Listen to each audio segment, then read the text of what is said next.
那我们稍微就是回到上次讲的简单的 review 一下。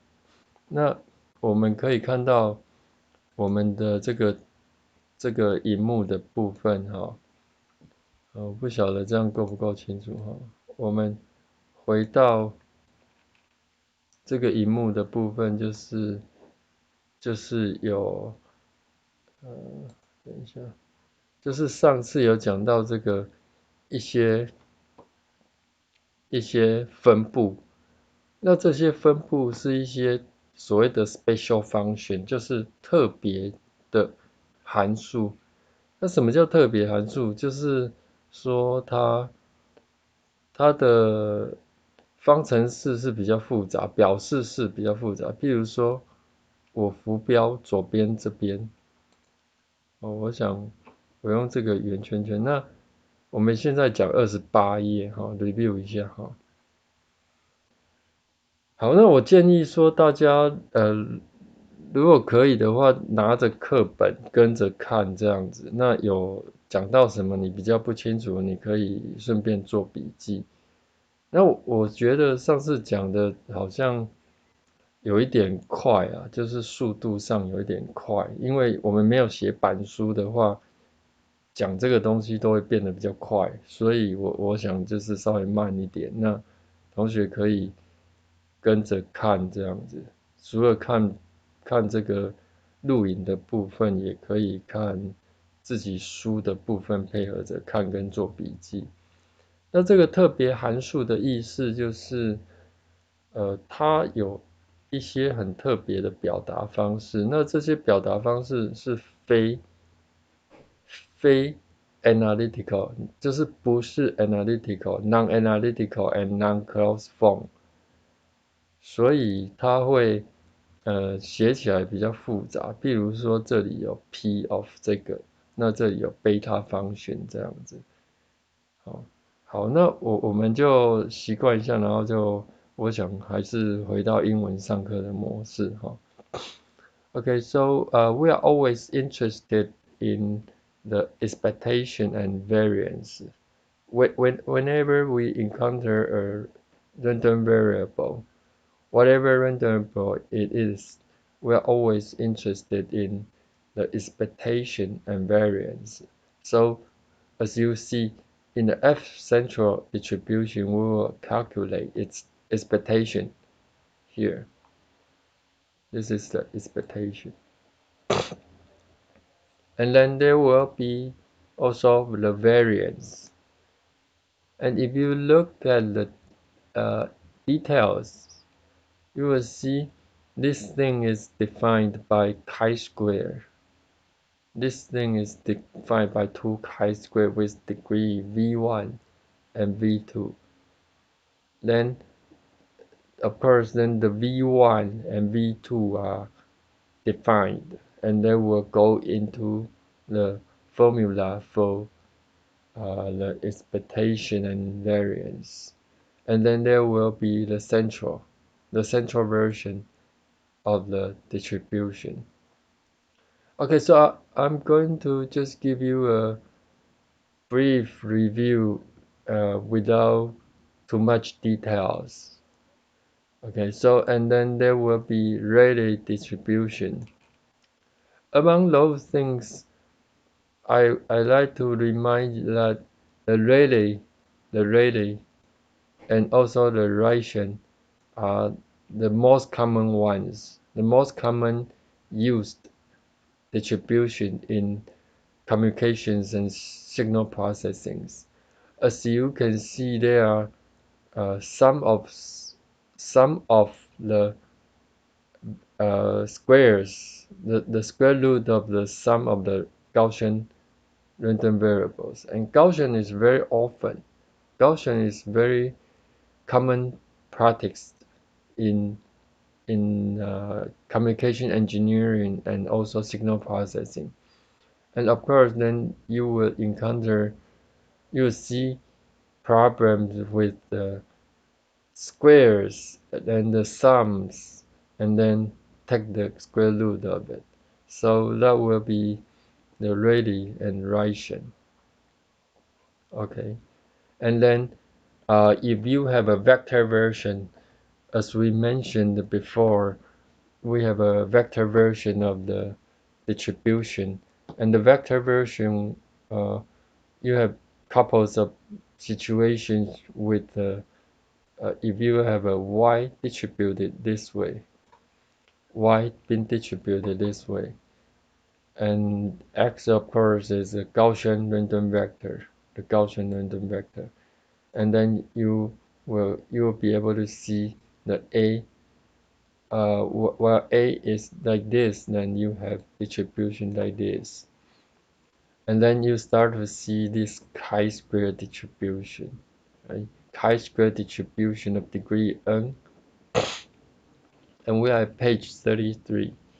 And then if a and mu is like this, then you have this non-central chi-square, because this mu is not zero.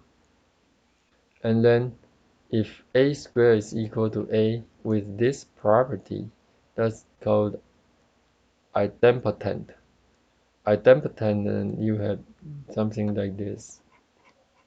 Okay, and we skip the asymptotic. This is skip.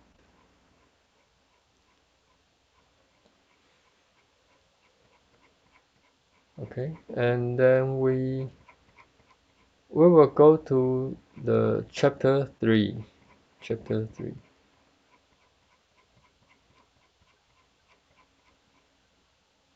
Okay, at the chapter 3, a brief overview will be we start to talk about the statistical detection. In other words, in this chapter, we formally go into the the detection. We go into the detection.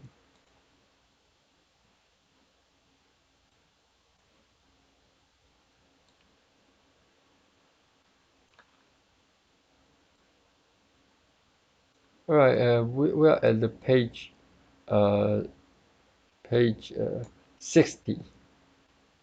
Page 60. So you will see hypothesis test, simple hypothesis testing problem. And then we have a Neyman-Pearson criteria and also Bayesian approach. That has not been taught yet. We're going to do that later. Not been taught yet. Right. And last week we also talked about uh, two distributions with different means. In other words, if we take a look at this, you have two distributions. Okay, one is the normal distribution with 0 and 1. The other is with mean 1 and variance 1.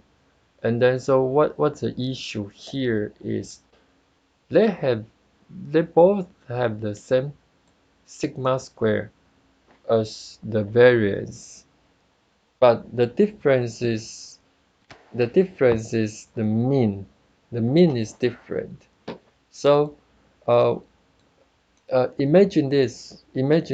I like to remind you the the fundamental concept by looking at this figure.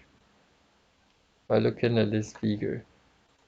Okay. So the issue is when you have an observation is I'm trying to go slow so that you you take the fundamental understanding. This is very important because when you understand this simple problem, you will be able to understand more complicated problem. Okay, this is fundamental and important. Okay, so and what is an observation? An observation is a realization. Recall what we talked about in previous classes. I try to explain the random variables, the realizations, right? The realization is when you do a trial on a random variable, it generates an outcome, and that outcome is called an observation. So，就是一个 random variable。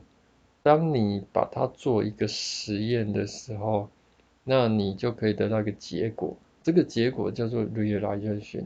结果不代表 random variable，结果只是 random variable 被你做了实验之后所产生的结果。哦，我举个例来讲，假设现在有一个骰子，它是1到6，你掷了这个骰子，它产生3，那 realization 就是那这一次的 realization 就是3。这不代表3就一定是这个 random variable 的什么东西或什么结果，并不是，它只是这个 random variable 被你 realize 一次所产生的结果。好，所以说这个骰子1到6，然后假设我们说是公平的骰子好了，那这个公平的骰子呢，被你我们其实心里很清楚，就是它就是1到6平均分布。可是你这次甩了一次，它出现3，就说哎，这一次的 realization 就是3。好，也许你下次再丢一次，它变成4，也许它又变成3，也许再丢一次，它变成6。好，不一定。但是我想强调的就是 realization 这个概念是很重要的，因为我们在讲 observation、讲 hypothesis 的时候，这些观念能够让我们很清楚的了解我们在做什么。否则的话，千万不要把这些东西当做一大堆数学，然后就觉得啊，我就做数学的计算就好了。这不是这样子的，这样子你会误解 detection 它的含义。哦。Okay, so uh, so now I'm talking about two hypotheses. One is something like this. This this is H0. H0. Okay, let me zoom in a little bit. Easier to see. Okay.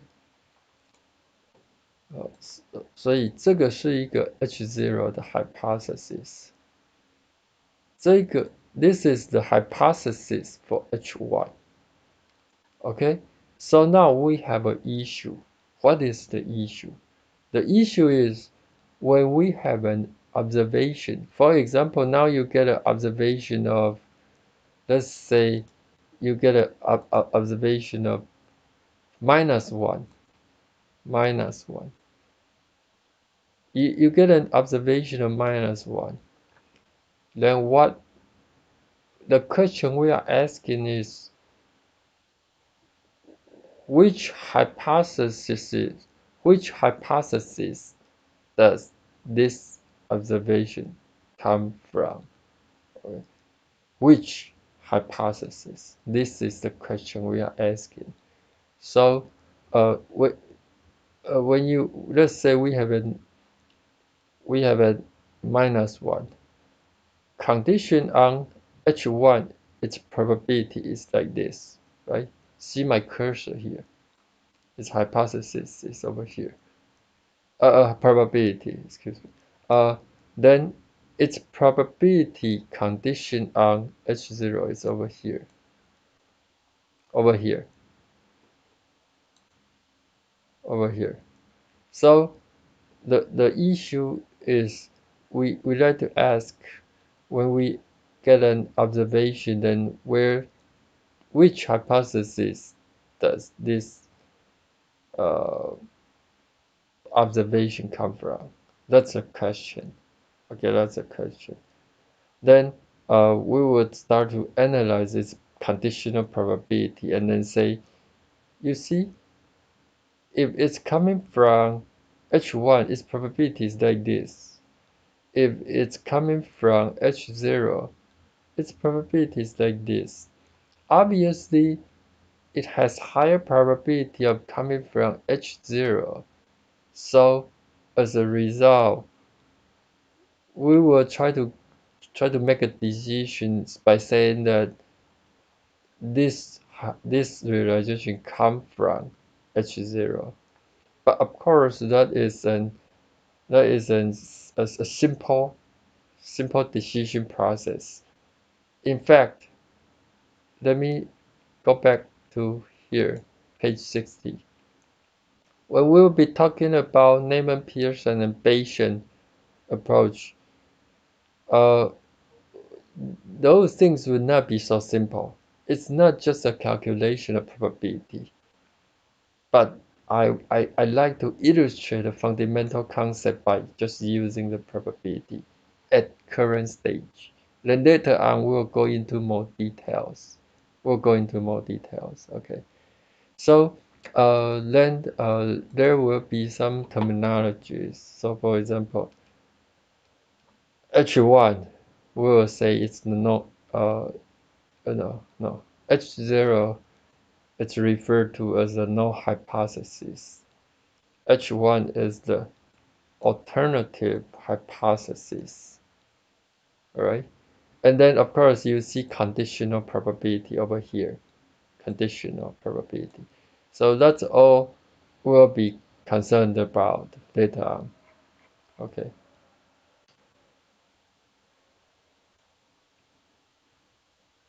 So now we are at page 62. Page 62. 62. We have gone through this last class. So I'm going through quickly.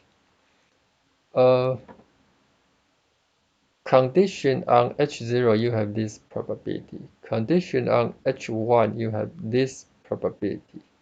You have this probability. Okay.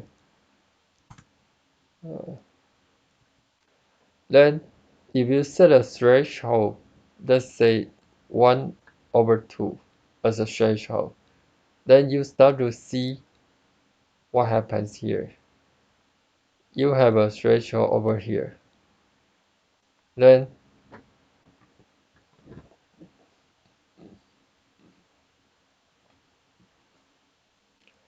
if a sample comes from, for example, in this region, we will make a decision for H1, right, in this region. But of course, it may come from H0, and yet we make an incorrect decision for H1. In that case, we will say this is a type 1 error. What that means is we are making a mistake. It comes from H0, but we say it's H1. Okay. And then the other thing is it could come from H1 and we say H0, right? Here in this region, it may come from H1 while it comes from H1, but our decision, remember our decision criteria is 1/2. So in here, we will say it's H0. Then we are making a mistake for type 2 error. So there are type 1 error and type 2 error. And then of course, I'm not, this is the sort of the terminology. Okay, it's a terminology. People have different ways of saying it in different areas. Okay, so you will see we have threshold here, threshold, type 1 error, type 2 error. Okay, and then it is not possible to reduce both errors simultaneously. In some sense, when we have this distribution, the type 1 error and type 2 error is sort of a trade-off between each other.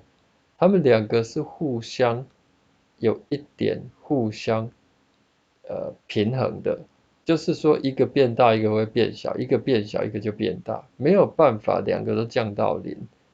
如果两个都降到零，那我们就会说这个问题有一个 perfect solution，有一个 perfect solution。那通常大部分的问题都不会有 perfect solution. Okay, so let's say we have H0 uh, observation is like you have this W only. And then another thing is you have H1 that has a signal plus a noise. Usually we call this noise 杂讯。我们通常把 W 叫做杂讯。Okay, it's a noise.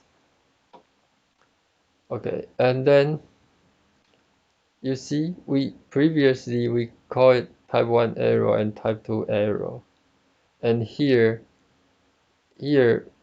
we refer this as probability of false alarm. 这些名词我想大家稍微熟悉一下，因为这个以后你会常常看到。If you had a the seminar，如果你参加前几次的那个 seminar 的话，李煌程教授有谈到的那个有没有打针的外那个打针的那个药物外泄的那个问题，其实就有提到这些名词了。所以说这些名词并不是说非常艰深或艰涩，其实它是常常用到的。Okay, so if it's a conditional H0 and then it has H1 as your decision, then you are making an incorrect decision. What kind of incorrect decision? You are claiming a sample from H0 to be from H1. That is an error. And this type of error, we call it a false alarm. Here, false alarm. We call this a false alarm. And then the probability of making this error is the probability of false alarm. And we say it's a PFA. PFA. This is very common, so I like you to be familiar with this notation. PFA is a very common thing. OK， 然后我们就可以看，咦，这里有两个 distribution. Then this is a what? This is a H0. You say H1, right? So this is a false alarm. This is a false alarm. All right. Then there is another thing that we sometimes will encounter, but we may miss it here. 这个几率叫 probability of false alarm，这个几率叫做什么？ probability of miss， 我把它写在这里好了，因为这个 it's not that easy to write, so I'll just write it here. It's called probability of miss. M-I-S-S.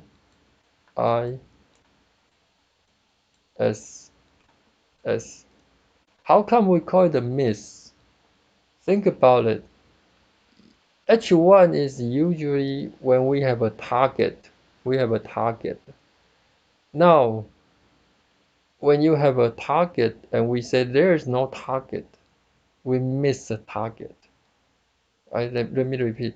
When there is a target H1, but we make an error, make a mistake by saying that there is no target H0. So we miss the target. So this thing is called probability of miss. Probability of miss.